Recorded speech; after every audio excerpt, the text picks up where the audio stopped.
o Santo dos Santos elevou os braços para os céus, como se estivesse agradecendo a Deus, abraçou seus amigos e desceu a montanha.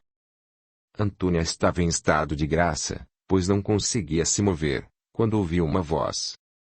Minha filha, você presenciará num futuro próximo, o último suspiro do corpo do Filho do Homem, mas é necessário que esses ensinamentos ora transmitidos por mim, sejam renovados nos corações dos homens. Antônia espantou-se, olhou para os lados e não viu ninguém, mas jamais esqueceu aquela voz. Ainda não conseguia entender por que estou vestida com essas roupas estranhas, pensava a moça. Ela observava a multidão descendo do monte e caminhando em várias direções. Mesmo que eu consiga viver milhares de séculos, jamais esquecerei esse dia. Sempre ouvi falar que Mestre Jesus havia feito um sermão que se imortalizou através dos tempos, porém, nunca imaginei que fosse tão sublime. Antônia ou Cláudia Prócula ainda exultava de felicidade, quando um homem acompanhado por várias pessoas, entre homens e mulheres, descia o monte e, ao passar por ela, sorriu e continuou seu trajeto. Não tenho dúvidas de que esse homem é o famoso Jesus de Nazaré, filho de Maria, do qual todos falam e anda tirando o sono de Roma, pensou chorando de alegria. A moça sentia a brisa roçar-lhe o belo rosto e pensava em tudo que ouvira no sermão daquele homem que mais se parecia com um anjo. De repente ouviu alguém chamá-la com insistência. Minha filha, acorde, por favor. Antônia abriu os olhos e aos poucos identificou a voz que a chamava, assim como a pessoa que falava naquele momento. Pai. Graças a Deus, que você está bem, desabafou o pai, abraçando a filha e demonstrando contentamento na voz. A filha do político observou com calma em seu derredor e descobriu que estava deitada em sua cama, como se estivesse doente, e que havia mais gente ali, além de seu pai. Patroa, eu fiquei preocupada com a senhora, disse Esther abraçando a patroa e amiga. O que houve, Esther? A senhora escorregou nos degraus e desmaiou, talvez por ter batido a cabeça num dos degraus, respondeu a empregada, passando a mão carinhosamente em seus cabelos louros. Porém, graças a Deus, que a senhora está bem. Ao lado encontrava-se em silêncio um senhor de bigodes aparados, usando óculos de grau, com os braços cruzados. Doutor, nós podemos ficar tranquilos quanto à saúde de minha filha? Indagou o pai, segurando o braço do médico. Pode. A dona Antônia teve um simples susto, mas nada de grave, respondeu o médico que havia atendido a moça, por ocasião do acidente. Graças a Deus, agradeceu Esther, abraçando a querida patroa. Após alguns minutos, o médico despediu-se e, acompanhado pelo político, desceu a escada e rumou para o seu hospital. Enquanto isso, no quarto, Antônia ergueu-se e caminhava, talvez tentando certificar-se de que tudo estava bem com seu corpo. Depois se sentou na cama e disse, fitando Esther. Estou com muita fome. Vou imediatamente preparar algo para a senhora se alimentar, falou Esther, caminhando em direção ao andar-térreo. Ao ficar só, Antônia começou a meditar a respeito do estranho sonho que havia tido. Não posso entender por que sonhei, ou sei lá o que, com o sermão que Jesus proferiu há mais de 2000 anos, pensava a moça, tentando entender o que houve. Pela ordem, eu deveria ter sonhado primeiro com o sermão da montanha e depois com a sua crucificação, todavia, sonhei antes com seu julgamento, condenação e posterior crucificação, para somente depois voltar no tempo e presenciar, em espírito, o famoso Sermão do Monte. Querida, os nossos mentores decidiram que você deve tomar conhecimento de mais verdades através desse dom que tem de sair com facilidade do corpo físico. O objetivo é informar ao nosso povo tão sofrido e enganado que Deus é o nosso Pai. O Sermão do Monte é importante porque os espíritos superiores decidiram que os ensinamentos do Mestre, através desse sermão, deverão sempre ser lembrados nos corações dos irmãos que habitam a nossa terra, principalmente a nossa abençoada pátria do Cruzeiro, tão amada por nossos mentores. A moça ouvia aquela voz com atenção, tentando se lembrar a quem ela pertencia, quando se lembrou repentinamente de alguém muito querido e imediatamente inquiriu. Andrade? Sim. Sou eu mesmo, querida. Por que você não aparece? Indagou Antônia ansiosa, com a presença invisível do espírito. Não posso, querida. Acompanhei sua saída do corpo físico e voltamos no tempo, mais precisamente à época do Sermão da Montanha, que o Mestre Jesus proferiu quase no início de seu apostolado. Então você estava comigo naquela montanha, ouvindo o Mestre Jesus proferir aquele belo sermão. Surpresa, perguntou a moça tentando vislumbrar o espírito que estava invisível. Sim. Andrade, não consigo acreditar em tudo o que aconteceu, desabafou a moça com lágrimas descendo pelo seu belo rosto. Explique-se, querida. Na época em que o Cristo proferiu o Sermão da Montanha, Cláudia Prócula ainda não o conhecia, pois não residia naquela região e, talvez, possivelmente ainda não fosse casada com Pôncio Pilatos. Por essas razões, é difícil para eu crer nessa história esquisita, explicou a moça com um ar sério. Andrade fez uma pequena pausa antes de responder ou explicar o que havia acontecido. Andrade, você ainda está aí? Indagou a moça preocupada, pensando que o rapaz havia ido embora. Calma. Antônia. Ainda estou aqui. Então, por favor, tire-me essas dúvidas. Antônia, nós já conversamos sobre a mortalidade do espírito, portanto, não vou repetir o que já sabemos, explicou o espírito sorrindo e com voz pausada. O espírito fez outra pequena pausa e disse: para um espírito imortal, não existe tempo nem espaço que limite seu movimento. Continue. Portanto, se Deus permitir, nós poderemos nos locomover com liberdade em busca do passado e do futuro, apesar desse fenômeno ser raríssimo, respondeu Andrade. O espírito segurou o braço da moça. Antônia arrepiou-se e sentiu um choque estranho. Calma, querida. O que houve? Indagou a moça curiosa. Toquei em seu braço. Como você não está preparada para esse contato, sentiu esse choque. Continue sua explicação. Portanto, você como é dotado desse dom, a espiritualidade está usando em benefício da humanidade, prosseguiu o espírito. Com qual finalidade, meu querido? Informar a verdade aos nossos irmãos, respondeu Andrade. Nossos superiores entendem que essas informações são úteis para banir para sempre os mitos criados para atrapalhar o caminho da Boa Nova, pois os tempos são chegados. Silêncio. Andrade. Andrade.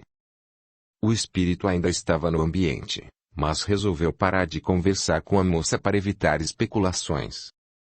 Acho que ele já foi, pensou Antônia, passando as mãos nos olhos e enxugando as lágrimas que escorriam pela sua face.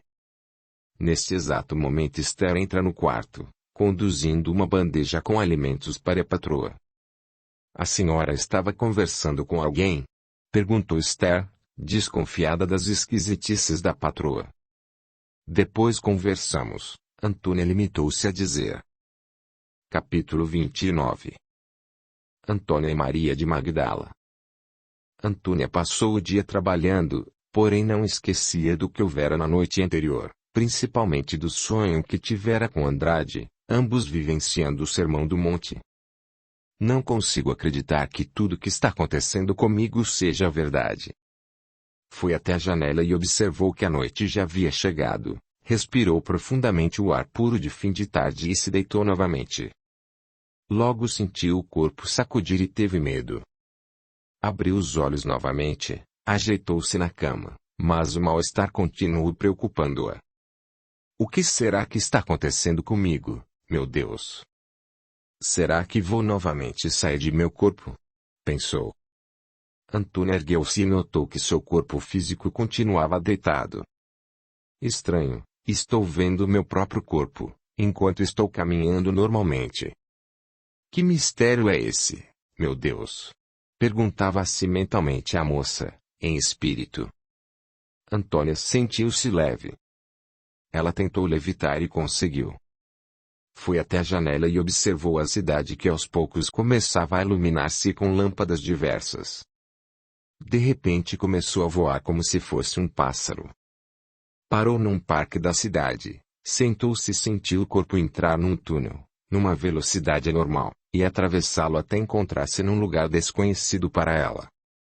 Após a vertiginosa viagem através do tempo e espaço, Antônia despertou e rapidamente notou que estava sentada sobre um penhasco, de onde podia observar uma pequena e bela cidade, que tinha como um de seus pontos mais importantes e admirados, principalmente para os forasteiros e turistas, o próprio penhasco e um belíssimo vale que se espraiava à sua frente.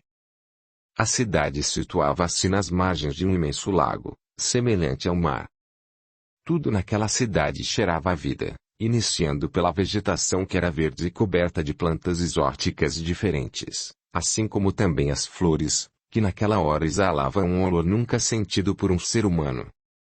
Ela passou a mão no rosto e notou que estava maquiada, uma maquiagem pesada e quase grosseira. Seu corpo estava envolvido em tecidos finos, tipo um manto confeccionado de seda em um longo lenço que cobria seus ombros e parte do busto, preso por uma raríssima joia. Notou ainda que seus braços estavam cobertos de joias, onde se destacavam o ouro e a prata, cravejados de diversas pedras preciosas.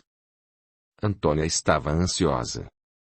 Pensou um instante tentando se localizar, procurou algo com a vista e encontrou. Desceu do penhasco com facilidade, pois sua situação de espírito emancipado do corpo físico permitia que os seus movimentos fossem tão rápidos quanto o pensamento. Aproximou-se do imenso lago de águas cristalinas e calmas, olhou para a água e observou seu rosto refletido como num espelho. Estou mais bonita com estes enfeites nos cabelos. Onde estou? E esta mulher não sou eu, pensava Antônia. Ela meteu as mãos no lago, em concha, e jogou aquele precioso líquido em seu rosto. Cláudia. Antônia ergueu-se olhando para o lado e vislumbrou uma linda mulher de uma beleza diferente, enfeitada da cabeça aos pés e com o queixo erguido, denotando o que estava acostumada a mandar. A senhora falou comigo?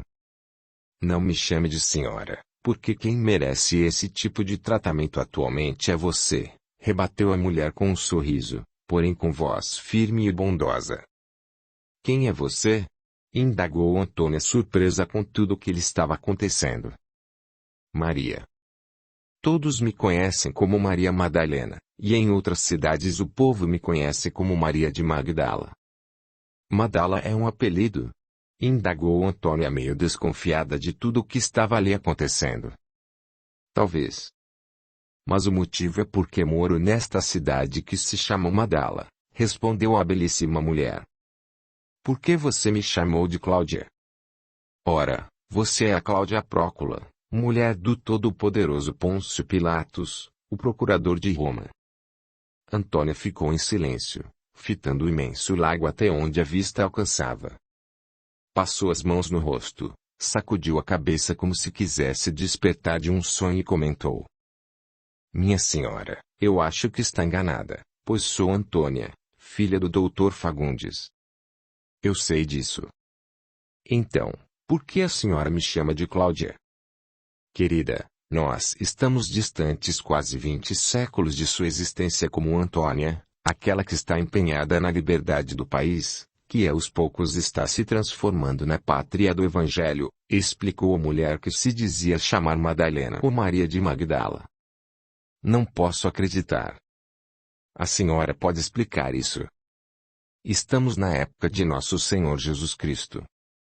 Seu nome é Cláudia Prócula, e como Antônia você fez uma viagem exaustiva de volta ao passado, com a finalidade de esclarecermos algumas dúvidas escritas no Evangelho, Maria Madalena comentou com cuidado.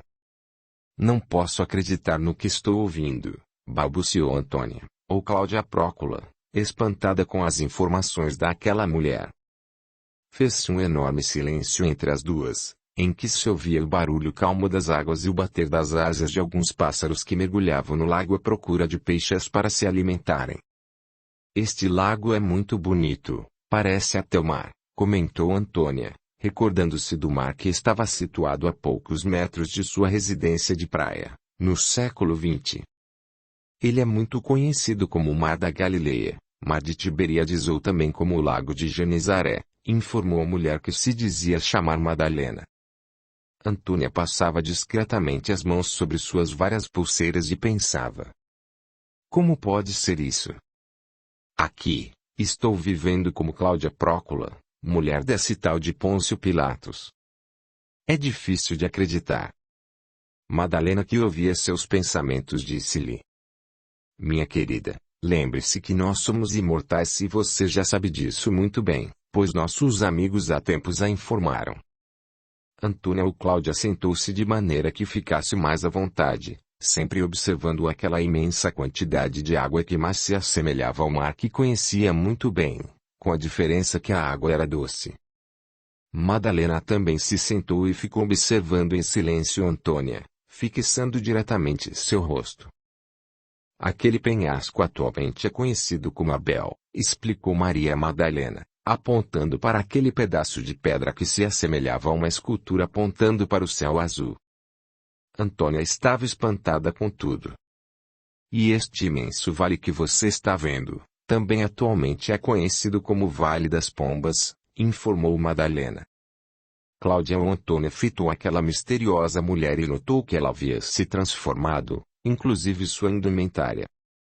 Agora ela refletia uma luz branca misturada às cores verde e azul, tornando-a simplesmente um ser etéreo, sublime, demonstrando que a mesma não habitava aquele lugar. Ela ficou com vergonha de olhar novamente para aquele ser belo e misterioso. Será que essa mulher é a tal Maria de Magdala tão falada no Evangelho? Pensou. Sou eu mesma, respondeu Maria Madalena, como se estivesse ouvindo os pensamentos da moça. Também voltei no tempo e no espaço e do mundo onde resido atualmente para conversar com você. Antônia ajeitou o broche que prendia aquele tipo de lenço na altura de seus ombros e permaneceu calada. Parece-me que a conheço de muito tempo. É verdade? Indagou Antônia de cabeça baixa. Sim. Lembre-se que durante nossas reencarnações de Maria de Magdala e Cláudia Prócula nos conhecíamos e conversávamos bastante, principalmente sobre os ensinamentos de Jesus, o Mestre Divino. Respondeu Maria Madalena, você sempre me pedia para informá-la dos ensinamentos do Mestre Jesus. Agora recordo que você também pertence à mesma religião dos pais de Jesus de Nazaré, falou Antônia ou Cláudia Prócula sorrindo, tentando se descontrair ante aquela criatura divina. Exatamente. Também em minha reencarnação como Madalena eu era essênia, a religião mais pura dentre as demais, comentou Madalena com um sorriso permanente. Mas o que nos tornou conhecidas foram os ensinamentos de Jesus, que lhes foram informados naquela época, pois você, como esposa do representante de Roma, não poderia se expor em acompanhar as divinas pregações do Filho de Deus. O que você era em Magdala? Indagou Antônia curiosa, ainda confusa com aquela estranha história. Filha do rei de Magdala. Então você era uma princesa? Questionou Antônia ou Cláudia. Sim. Mas, depois de séculos passados, não consigo me esquecer do que fiz ou mandei fazer contra o povo que atravessava o meu caminho, confirmando meu poder sobre aqueles que concorriam comigo no comércio de vários artigos, respondeu Maria, baixando a cabeça. Madalena ergueu o rosto e fitou o céu azul com tristeza no olhar. Em seguida encarou Antônia e continuou. Até que um dia encontrei o homem que veio mudar toda a história da humanidade, inclusive a minha, tornando-me a pessoa que mais confiou, causando despeito aos seus discípulos e ao povo que o considerava um revolucionário. Por quê? Porque além de mulher rica, poderosa e bonita, o mestre havia me nomeado sua discípula, respondeu o espírito Madalena fitando o imenso lago com suas águas azuis quase cristalinas. Antônia ficou em silêncio, pensativa. Mas se você era a esposa de Jesus de Nazaré, como informam alguns evangelhos, não havia motivos para tanto despeito por parte do povo, principalmente de seus apóstolos, disse Antônia, com cuidado, pois já sabia que aquele espírito era muito elevado. Minha querida, Jesus não era casado, pois ele não pertencia a este mundo, comentou o belo espírito sorrindo. Jesus é um anjo que não necessita mais das coisas que o homem imperfeito ainda necessita. Então, querida, nunca fui casada com Jesus, o espírito modelo guia da humanidade que viveu em corpo e espírito neste planeta, a nossa querida Terra, interrompeu Madalena, segurando com doçura o braço de Cláudia ou Antônia.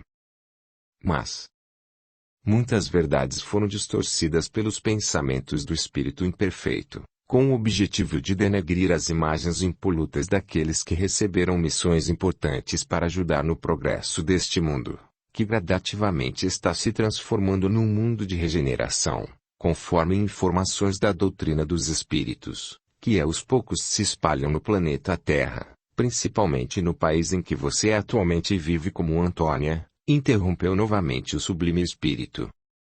Antônia baixou a cabeça e com ar de quem estava meditando afirmou. Mas está escrito nos evangelhos, principalmente naqueles chamados pela Igreja Católica de apócrifos, que você era casada com Jesus, inclusive afirmam que vocês tiveram filhos. Querida, talvez não haja nenhum erro nesses evangelhos, mas sim, traduções ou interpretações equivocadas de vários textos desses ensinamentos divinos, explicou o belo espírito, evitando polêmica. As mulheres ficaram caladas por algum tempo, observando o lindo lago.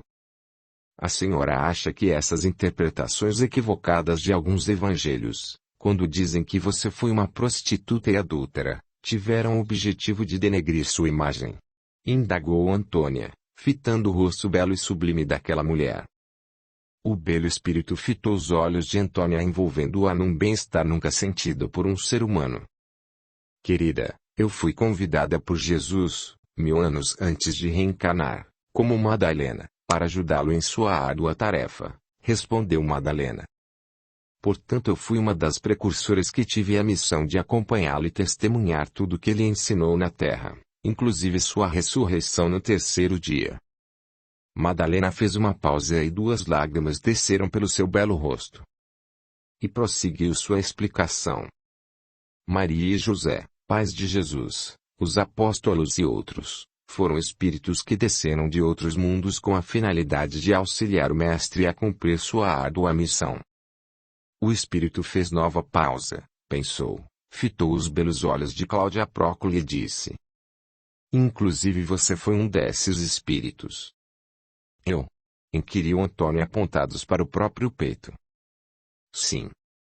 Você não queria e lutou para que o seu marido Pôncio Pilatos não condenasse Jesus, confirmou Madalena. Depois você cometeu alguns deslizes, conduzidos pelo egoísmo e orgulho que ainda dormitavam em seu espírito. Então ainda estou reencarnando neste mundo, para ressarcir as dívidas que cometi no pretérito, depois da vinda do Mestre.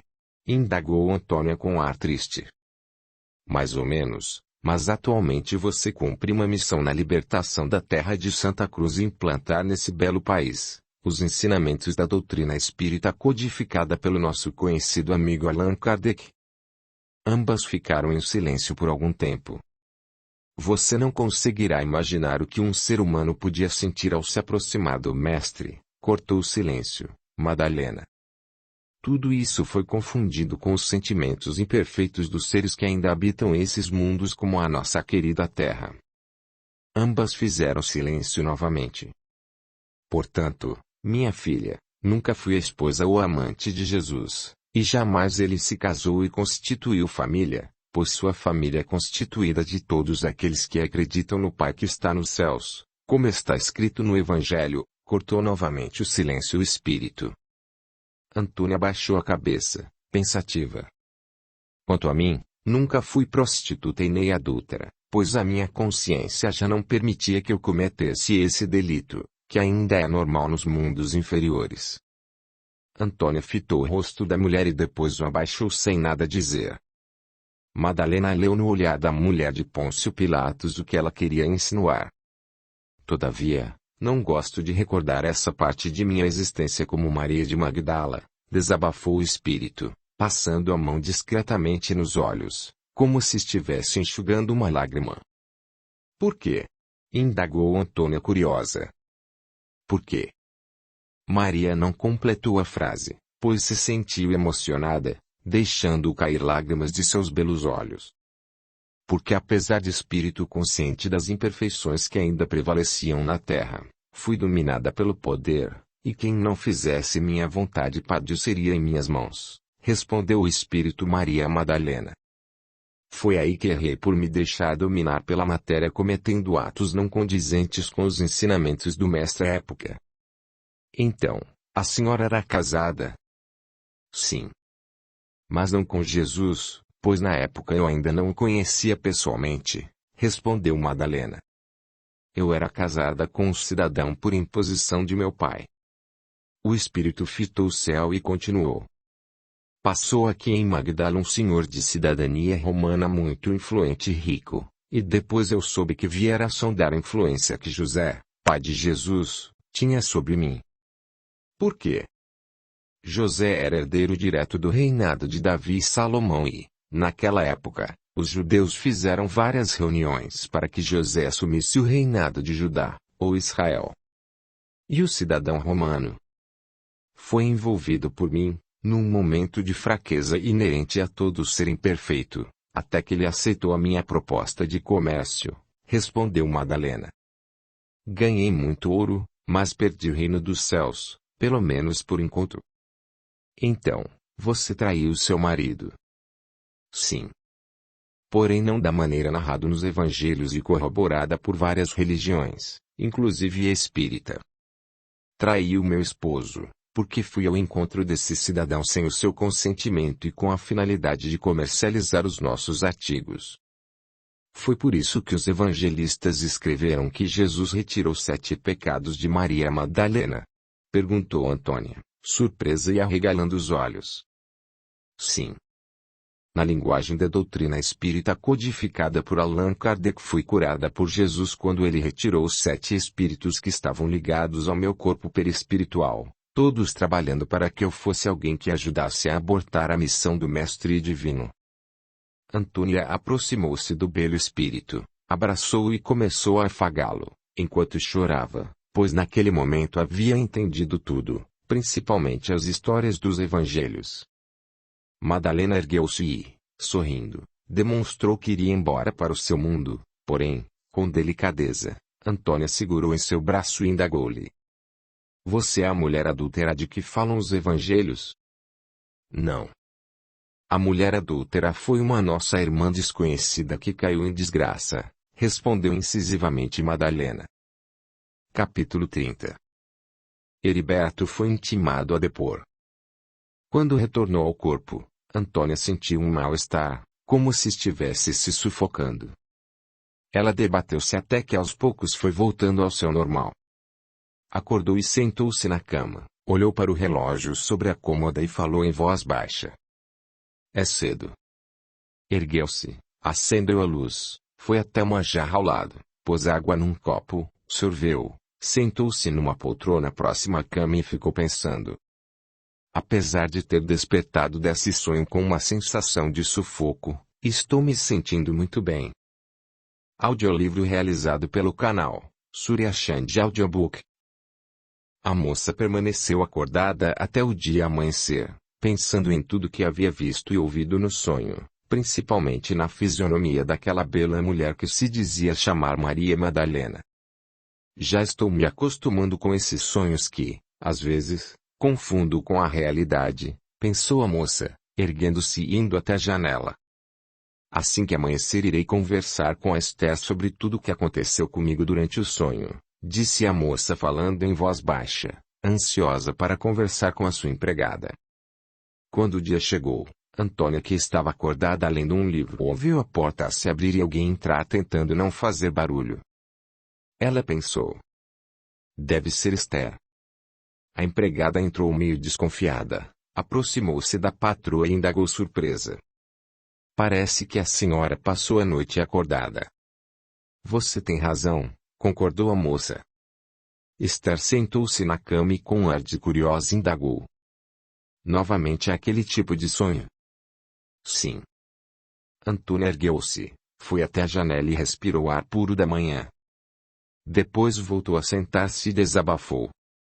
Estou com medo. Do quê? Desses sonhos, pois me parecem que eles são uma espécie de aviso. Aviso de quê? Indagou Esther segurando as mãos da moça. De que eu esteja perto de morrer, respondeu a patroa, sorrindo com o semblante calmo. Vire essa boca pra lá, pediu a empregada benzendo-se. Esther, o que estou fazendo neste mundo? Nada a construir, a não ser escrever um livro. Minha querida, a senhora é muito rica, portanto não precisa trabalhar para se manter. Não concordo. Todo mundo precisa trabalhar, constituir família, não interessa se ela é rica ou pobre, rebateu Antônia com ar de quem estava bastante triste. Sinto-me uma verdadeira inútil. Não é verdade. A senhora é uma pessoa maravilhosa e renunciou tudo para se dedicar a lutar pela liberdade de nosso país. A senhora trabalha muito, ajudando essa gente que a procura, principalmente aqueles que estão envolvidos com a batalha pela democracia de nossa terra. Continuou afirmando que não realizei nada de útil. Passei dos 30 anos e nunca casei, nunca sequer namorei sério com um rapaz e muito menos tive filhos, sonho de toda mulher, explicou a moça com voz amargurada. Aos poucos estou me conformando em terminar meus dias de vida sem um companheiro. Não namorou porque não quis. Se quisesse já havia casado há muito tempo, pois pretendentes nunca lhe faltaram, rebateu Esther encarando a patroa. Acho que estou morrendo. Não diga isso nem de brincadeira, criatura. Mas é verdade, Esther. As mulheres ficaram em silêncio. Antônia ergueu-se e sentou-se ao lado da amiga. Esther encarou a moça e perguntou, com cuidado para não ofender a patroa. Parece que a senhora tem algo a me dizer. Antônia pensou, sorriu, olhou para as próprias mãos e ajeitou-se na cadeira. Encarando a empregada, narrou o sonho que havia tido durante a noite passada. Após o relato, a moça fitou Esther e notou que a mesma estava pálida como se estivesse se sentindo mal, preocupando-a. Você está bem, Esther? Sim. Mas esse seu sonho me deixou mais preocupada ainda com seu estado respondeu a empregada com as feições alteradas pelo que ouviu. O que posso fazer? Não sei. De repente ambas ouviram alguém bater na porta. Entre, ordenou Antônia. A porta se abriu, deixando à vista uma das empregadas da mansão. Aquele rapaz está esperando a senhora na sala de visita, avisou a empregada. Quem é esse rapaz? O nome dele é Heriberto. Antônia ergueu-se de um salto e desceu quase correndo. Ao chegar à sala observou o rapaz sorrindo, equilibrando-se nas muletas. Olá, Heriberto, cumprimentou a moça, aproximando-se e beijando na face. Por favor, sente-se.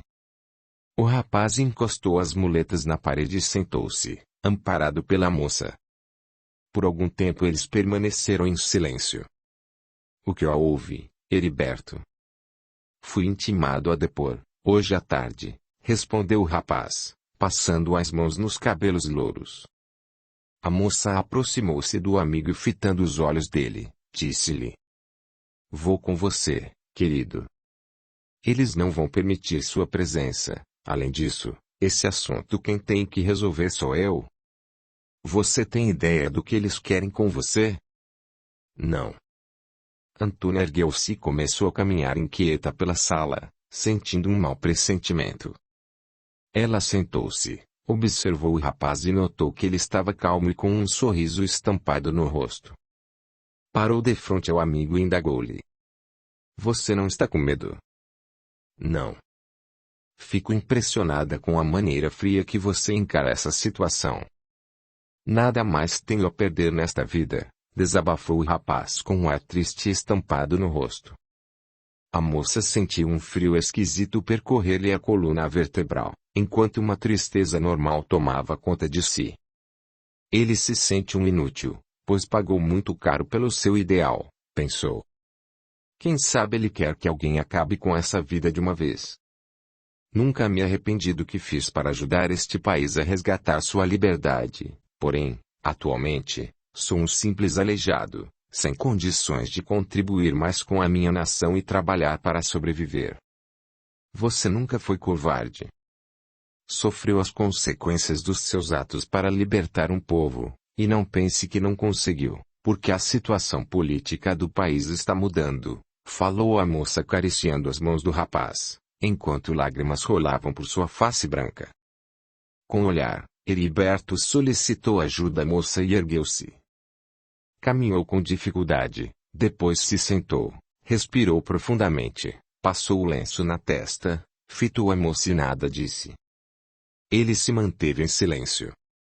Antônia notou que o amigo estava nervoso e tinha certeza que não era pelo motivo de ter sido intimado a comparecer num dos lugares conhecidos dele, principalmente quando fora preso. Ela entendeu que seu amigo estava pensando em algo muito sério e talvez quisesse participar-lhe, mas não tinha coragem. Antônia. Sim.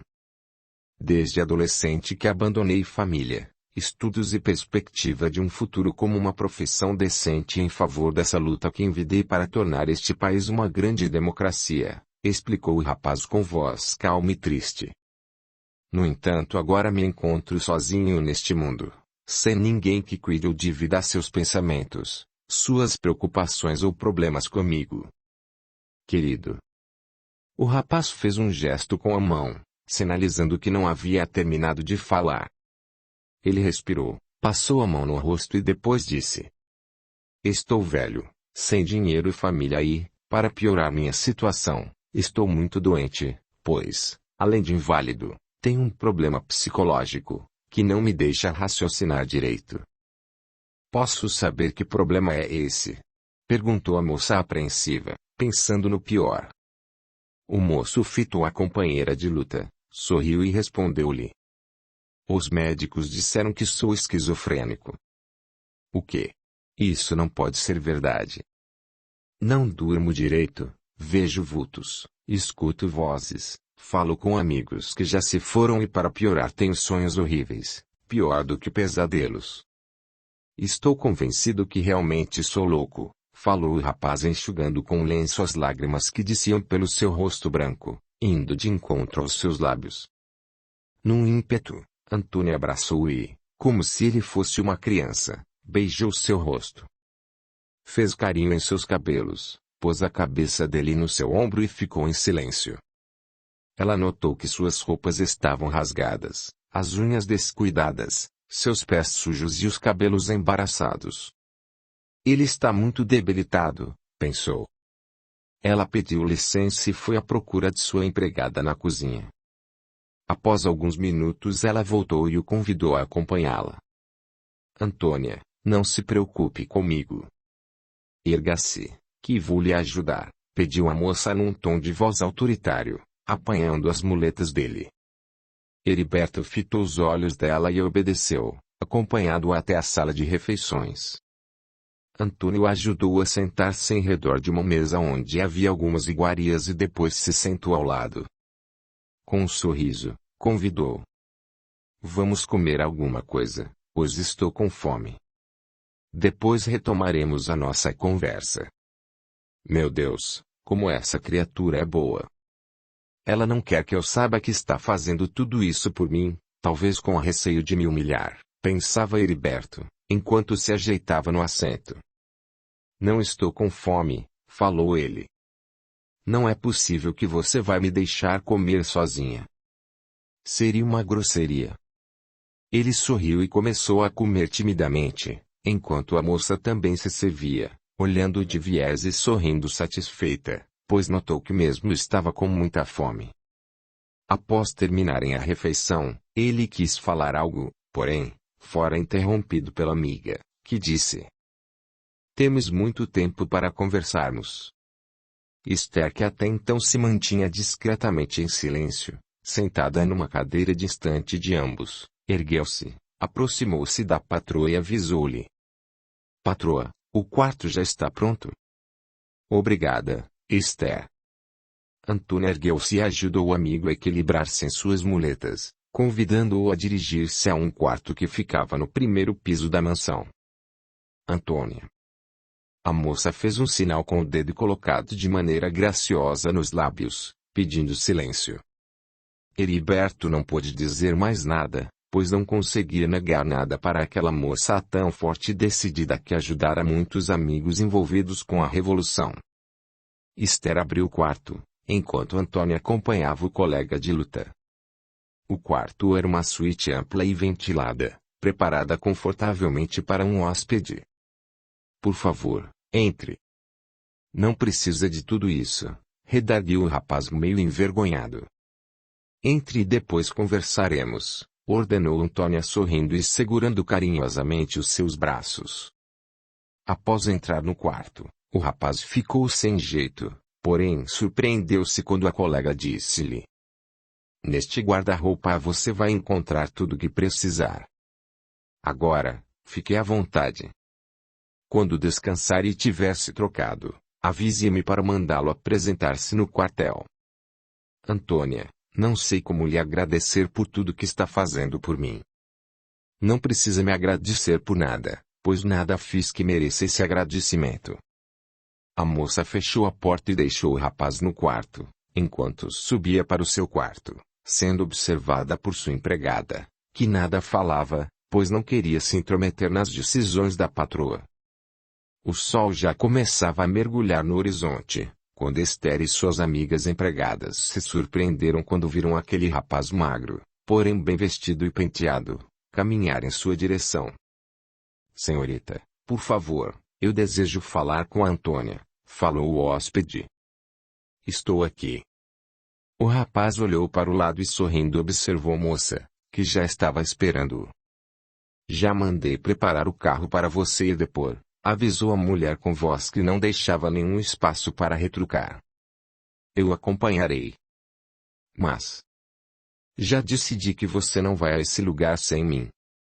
Não esqueça que seu pai é ministro, lembrou o rapaz timidamente para não ofender a amiga.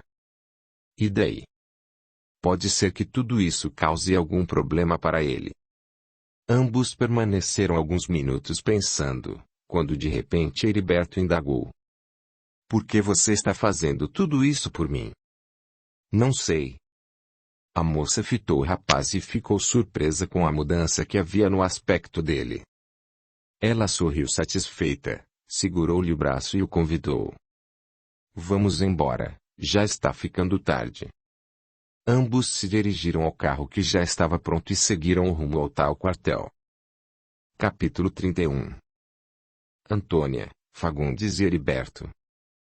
Antônia conversava com o amigo, talvez tentando distraí-lo, porque notou que o mesmo estava bastante preocupado. O carro entrava e saía de ruas e avenidas, até que, ao se aproximar de um prédio de 2 andares, ela olhou de soslaio para o rapaz e notou um sinal dele quase imperceptível com a cabeça.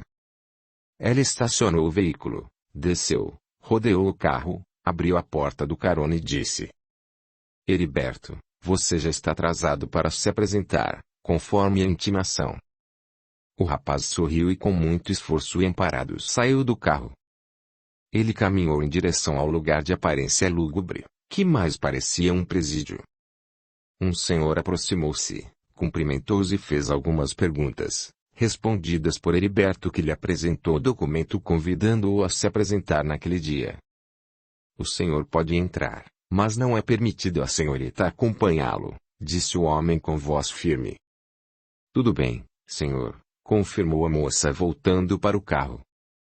Fico esperando aqui. Antônia já estava inquieta, porque havia 3 horas que o rapaz desapareceu por uma porta e não dera mais sinal de vida. Sempre que perguntava pelo seu amigo, ouvia a mesma resposta. Não sei informá-la, senhorita. Mas fique calma, pois logo ele estará de volta. Aos poucos a noite foi chegando deixando aquele lugar mais lúgubre do que já era. São quase 20 horas e nada do Heriberto voltar, pensava a moça inquieta. Estou com um pressentimento ruim. De repente a moça observou através de uma luz fraca emitida por algumas lâmpadas duas pessoas caminhando em direção ao carro. Ela fitou bem as duas figuras e foi de encontro, descobrindo que um senhor conduzia alguém amparado a ele. "É o Heriberto", murmurou ela, correndo e abraçando o rapaz que caminhava com a ajuda de uma das muletas e amparado por alguém. Antônia abraçou o rapaz e o ajudou a entrar no carro. Agradeceu ao homem e depois se acomodou de modo que estava pronta para dar partida no carro, quando ouviu um gemido.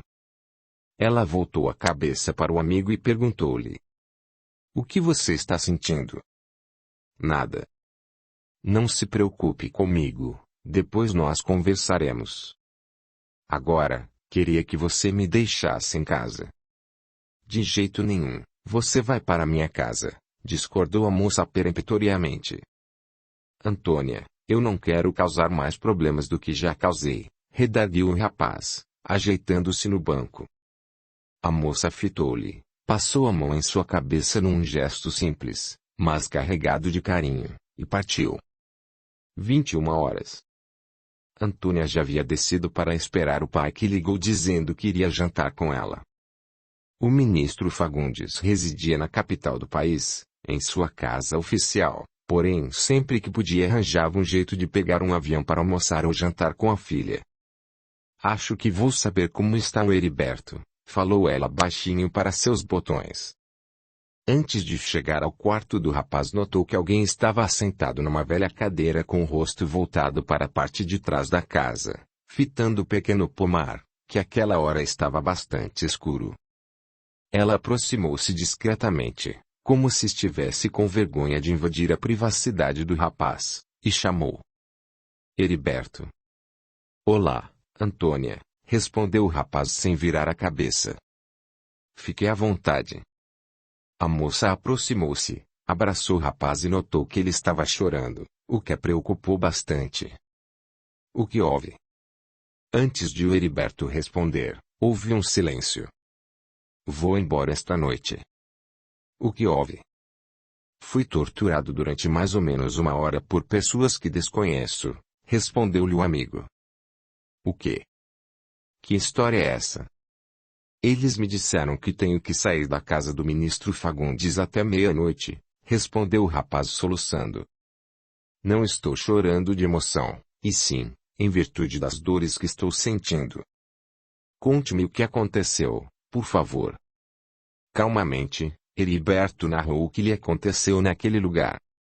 "Quer dizer que tudo isso foi ordenado por meu pai, para que você deixasse esta casa?" inquiriu a moça também chorando. "Esse é um dos motivos alegados, isto é, a amizade que nós temos em comum", respondeu o rapaz passando as mãos nos cabelos. "Mas o que você tem com tudo isso?" perguntou-lhe a amiga, afagando a sua cabeça. "Nada." "Quer dizer?" "Conheço muita gente que está envolvida na revolução, mas eu nada tenho a ver com isso", respondeu o rapaz mais calmo. "Será que foi só por causa disso?" "Não sei lhe dizer. Mas ultimamente tem acontecido tanta coisa, que já não sei bem como tudo isso vai terminar", desabafou o rapaz com ar de quem estava muito cansado. "Por exemplo, tem muita gente tentando culpar determinadas pessoas inocentes de atos contra o governo", respondeu o rapaz com o olhar fixo em algo invisível. "Não posso acreditar nisso." De repente Antônia viu a amiga Esther correr em sua direção, dizendo-lhe: "O ministro está chegando." Antônia empalideceu. Ela ajeitou os cabelos, passou a mão no vestido e convidou o rapaz: "Vamos, meu amigo." "Antônia, eu não acho bom você desafiar seu pai."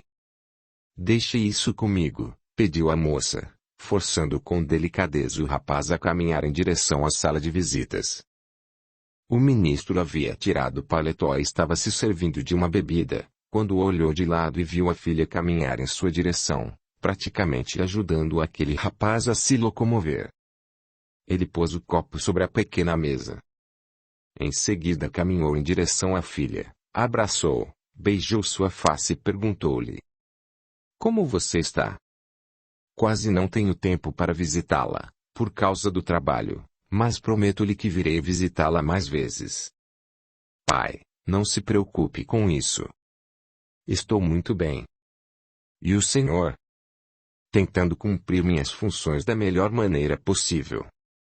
Sei que é difícil, principalmente porque o país está tentando encontrar seu caminho certo a seguir, respondeu o pai olhando de soslaio para o rapaz que se encontrava próximo. E isso não é bom? Claro que é bom, filha. Mas precisamos colocar o país em ordem para depois, quem sabe, recebermos de volta a democracia ampla e restrita, respondeu o pai. O ministro aproximou a boca do ouvido da moça e num sussurro perguntou-lhe: o que este rapaz está fazendo aqui? Ele é meu hóspede. Quando ele vai embora? Quando ele quiser. Por mim, ele ficaria para sempre nesta casa. Gosto muito dele, meu pai. O quê? Você está me dizendo que este desconhecido vai ficar aqui o tempo que quiser? Pai, o Heriberto não é desconhecido, disse a moça sentindo-se ofendida. Aos poucos este homem ao qual o senhor chama de desconhecido tornou-se importante para mim. Ele conversou com você? Sim. O que ele disse? Que o senhor mandou torturá-lo para obrigá-lo a sair desta casa, respondeu a filha fitando seriamente o rosto do pai. É mentira. Não pode ser mentira, pois eu mesma fui levá-lo ao lugar onde ele foi submetido à sessão de tortura. O ministro baixou a cabeça e ficou em silêncio. Eu pensei que a repressão já houvesse acabado, mas parece que o senhor foi para o governo para reforçá-la. Antônia, me respeite, gritou o ministro, erguendo a mão para bater na face da filha. Bata. O rapaz caminhou mais um pouco e pôs um dos braços ao redor dos ombros da moça. Deixa minha filha, gritou o ministro com a face vermelha, não se sabe se de raiva ou surpresa. O rapaz fitou o ministro em silêncio e não falou nada. Pai, o senhor está contaminado pelo poder, falou a moça chorando. Espero que o senhor não venha cometer atos que mais tarde possa se envergonhar. O pai da moça caminhou até uma das poltronas e sentou-se. O silêncio se estabeleceu no ambiente, deixando um mal-estar horrível. Quando o senhor vai embora de minha casa? Perguntou de repente o ministro ao rapaz. Senhor. Quando ele quiser, respondeu Antônia, interrompendo o rapaz e respondendo ao pai. Você disse que eu mandei torturá-lo? Perguntou o ministro, fitando os olhos do rapaz. Senhor, foi o que eu vi quando alguém tentava me sufocar colocando um saco plástico em minha cabeça, respondeu o rapaz sem pestanejar. Mentira. Foi o que ouvi. Não estou mentindo. Vou me queixar. Não mandei ninguém torturá-lo. Esse tempo já passou e eu jamais mandaria fazer isso, rebateu o ministro, caminhando inquieto pela sala. O trio silenciou por alguns instantes. Minha filha, vou embora. Depois voltarei para conversarmos, avisou o ministro, abraçando a filha. O senhor não vai ficar para jantar? Não. Vou saber quem fez isso com este rapaz e usou o meu nome. Pai, o senhor não mandou mesmo torturar o Heriberto? Não. Então por que pronunciaram o seu nome? Quer saber a verdade? Indagou o ministro, encarando a filha com ar aborrecido. Quero. Eu mandei um colega dar um pequeno susto neste rapaz, pois não confio nele. Mas mandar torturá-lo? Eu jamais faria isso, revelou o ministro. Eu vou verificar o que está acontecendo. O senhor jamais encontrará o responsável, disse a moça fitando seriamente o pai. Filha, eu tenho de encontrar quem mandou fazer isso, disse o ministro. Esta é uma questão de honra, entendeu? Entendi. Mas aconselho deixar isso para lá, pois o senhor é um homem de confiança do governo, portanto não pode se envolver com esses problemas, disse Antônia abraçando o pai. Vamos esquecer isso, pois tenho certeza que o Heriberto já o perdoou. O homem ficou pensativo por alguns segundos, depois abraçou a filha e disse: Acho que você tem razão.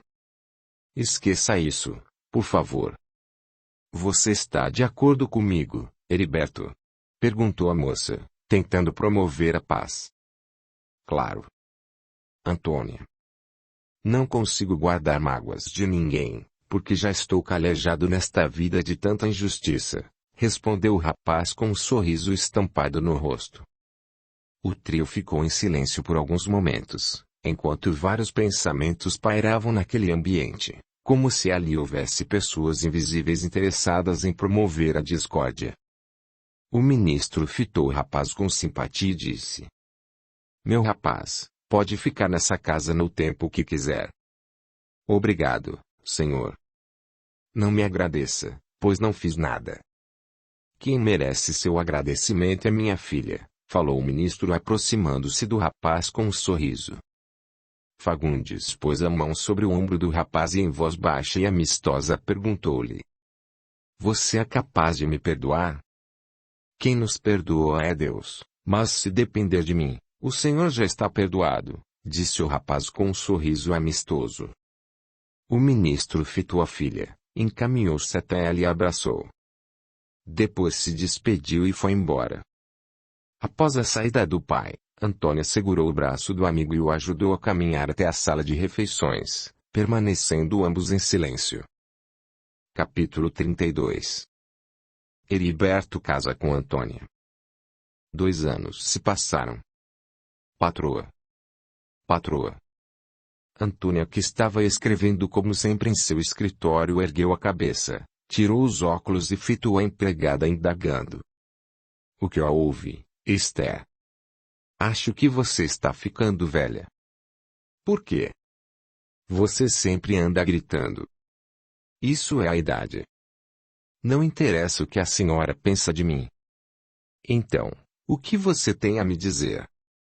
O doutor Heriberto chegou acompanhado de 2 homens. Devem ser amigos dele. Vá lá saber o que eles querem para beber ou comer e sirva-os, por favor, pediu Antônia, erguendo-se. Desço já. Sim, patroa. Antes de você descer, não se esqueça de passar no quarto e dar uma olhada no Júnior. Passei por lá, agorinha. Ele está bem. Antônia havia casado com Heriberto. Ele trabalhava como assessor do ministro Fagundes, que estava cada dia mais forte, pois o governo confiava bastante no seu poder de negociar com os políticos e com a sociedade, que estava insatisfeita. Enquanto Antônia se preparava para descer, Heriberto conversava com seus amigos. Não acredito que esse fulano ganhe as eleições, dizia um dos amigos do Heriberto, animado. Não sei, não. Acho muito difícil esse cidadão perder as eleições, dizia outro com ar sério. Após um bom tempo conversando, os amigos de Heriberto ergueram-se e despediram-se do amigo Heriberto e foram embora. Ao cair da noite, Antônia sentou-se num dos bancos do jardim e começou a meditar sobre a vida. De repente seu corpo começou a ter leves tremores. Estou sentindo sintomas de quando deixo o corpo. O que será dessa vez? Pensava Antônia com um ar cansado. Havia tanto tempo que não tinha esse tipo de sonho ou sei lá o que, continuava a pensar a moça, enquanto encostava repentinamente o corpo que parecia dormir. No mundo espiritual, Antônia ergueu-se normalmente, respirou profundamente o olor das rosas e de soslaio viu seu corpo adormecido no banco. Como você está linda! A moça voltou-se e notou imediatamente a presença do espírito Andrade que, vestido à moda romana antiga, mantinha um sorriso nos lábios, enquanto se aproximava da moça. Meu amigo Andrade, há quanto tempo não nos vemos? Interrogou ela sorrindo também. Em vez de responder, Andrade aproximou-se mais e abraçou Antônia, que sentiu algo esquisito, porém muito bom e totalmente indescritível. Esse homem já é um anjo, pensava. Minha querida, eu estou tão longe de ser o que você imagina, disse ele como se tivesse ouvido a pergunta da moça. Temos muitos afazeres na seara do Mestre Jesus, com o objetivo de alçarmos mundos melhores, pois os anjos pertencem a mundos puros. Ambos buscaram um banco e sentaram-se. Antônia estava vibrando numa outra dimensão, o que lhe dava acesso a falar com o espírito Andrade sem problema. Era como se fosse um sonho. Um sonho muito bom, que quando ela acordasse iria narrá-lo. Estive presente no dia de seu casamento, disse o espírito Andrade com um sorriso. Confesso que fiquei bastante emocionado e feliz, por saber que minha amiga, agora, tem um companheiro para dividir as alegrias e dores da vida material. E você nem para me avisar, comentou Antônia encarando o amigo espiritual. Quinto Cornélio e Rômulo também estiveram presentes em seu casamento, falou Andrade. Não posso acreditar, disse Antônia com as mãos na cintura, enquanto sorria de alegria. Como vai se comportando o nosso amigo Heriberto? Bem. Muito bem. Fui abençoada por Deus por ter encontrado esse homem quando já havia perdido as esperanças de me casar, ou melhor, de encontrar um companheiro para viver comigo os dias de minha maturidade. Respondeu a moça sorrindo. O espírito Andrade fez uma pausa, pensou e fitou o céu que aos poucos mostrava um quadro belo do universo, quando as estrelas piscavam como se estivessem brincando na casa do Senhor. Posso saber por que de repente você parou de conversar? Está com saudade do seu mundo? Perguntou a moça, fitando o rapaz que continuava observando as estrelas. Daquelas estrelas, qual é o mundo em que você mora? O espírito Andrade fitou os olhos da moça e com um sorriso apontou uma estrela que piscava bem forte, como se tivesse se aproximado mais. Ele mostrou. Aquela. Qual? Aquela que está bem clara. Aquela que parece estar se aproximando de nós? Sim. Não moro nela especificamente, porém num mundo espiritual que faz parte de seu campo magnético, completou o rapaz. Entendi. Você mora no mundo espiritual e aquela estrela é realmente um mundo como o nosso, ou seja, material. Exatamente, minha querida. Breve reencarnarei naquela estrela, que o nosso amigo Allan Kardec classificou como um mundo de regeneração, confirmou Andrade iluminado. Houve um silêncio entre os dois. Você vai passar muito tempo nesse mundo? Não sei. As minhas ações é que vão dizer. Andrade ergueu-se, fitou mais um pouco a estrela que aos poucos se afastava, depois segurou nas mãos da moça e indagou-lhe. Como vai o Rômulo? O quê? Não entendi. Como vai o Rômulo, hoje conhecido como Heriberto Júnior, confirmou o rapaz sorrindo. Você está falando de meu filho? E de quem eu poderia estar falando, minha querida amiga? Você quer dizer que o Juninho é o Rômulo encarnado? Indagou espantada a moça, erguendo-se de repente e fitando o amigo, confusa com a notícia. Sim. Você recebeu o nosso querido amigo e irmão em Cristo em seu seio, confirmou o rapaz. Antônia baixou a cabeça e lágrimas desceram aos borbotões dos seus lindos olhos azuis. Ela tentava enxugá-las, mas não conseguia. Por que você está chorando? De alegria. Alegria de saber que o meu amigo de longas datas, atualmente é meu filho. Você sabia que Rômulo, sempre que podia, acompanhava os sermões do Rabi da Galileia? Sabia. Sempre que ele se ausentava do palácio eu sabia que ia à procura do mestre. Ele tem uma missão. Cuide muito bem dele. Ambos fizeram silêncio. Andrade abraçou a moça, enquanto dizia. Bem, querida, vou embora, mas preciso lhe dizer algo importante. O que você tem a me dizer? Indagou Antônia curiosa como toda mulher. Você deve começar o trabalho da qual foi incumbida, e que sempre foi avisada. Meu amigo, que mistério é esse? Não é mistério, é uma verdade que deve realizá-la imediatamente, respondeu o espírito. Que missão é essa, meu amigo? Quando deixou nossa colônia, você prometeu que iria arregaçar as mangas. Além da missão de ajudar a libertar a pátria, você também prometeu se engajar na libertação do ser humano, ou seja, na iluminação das consciências, respondeu Andrade com um ar sério e iluminado. O que?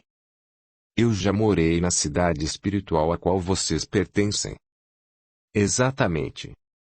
Você é uma amiga muito querida do nosso coordenador Judas Iscariotes. A moça pôs a mão na cabeça, depois fitou o rapaz e indagou novamente. Que missão é essa, meu Deus? Andrade pôs as duas mãos nos ombros da moça e disse-lhe: fundar uma instituição espírita que tenha condições de abrigar pessoas, material e espiritualmente carentes, necessitadas da liberdade do espírito, como órfãos, idosos, doentes, mães solteiras e outros. E como farei isso? Não sei. Você prometeu, mas só cumpre se quiser. E se eu fundar essa instituição, que nome darei a ela? Perguntou a moça com ar de quem estava preocupada. Luz do Mundo. Por que esse nome? É o nome de nossa cidade espiritual, respondeu o rapaz com ar satisfeito. Cidade Espiritual Luz do Mundo. É esse o nome da colônia? Indagou Antônia ainda surpresa com tudo aquilo. Andrade beijou Antônia na face e aos poucos foi desaparecendo em direção ao seu mundo. E o Heriberto? Não se preocupe, pois está perto da volta dele ao mundo espiritual. Ele já cumpriu com a missão. O espírito desapareceu totalmente. Andrade. Andrade, gritava a moça em desespero, principalmente quando ouviu falar na volta de Heriberto ao mundo espiritual. Na dimensão material, alguém a chamava preocupada. Antônia. Antônia, acorde. Lentamente a moça foi abrindo os olhos e viu o marido chamando-a carinhosamente. Querida, você adormeceu e parece-me que estava tendo um pesadelo. Antônia fitou-o, como se o visse pela primeira vez, e jogou-se em seus braços chorando. O que aconteceu, querida? Um sonho muito bom, mas ao mesmo tempo bastante preocupante. Vamos para dentro? Convidou o marido com carinho. Não é possível, dizia sua esposa encaminhando-se para o interior da casa. O que não é possível, minha querida? Perguntava o marido inquieto. Depois conversaremos, querido. Deixe-me aquietar o meu espírito.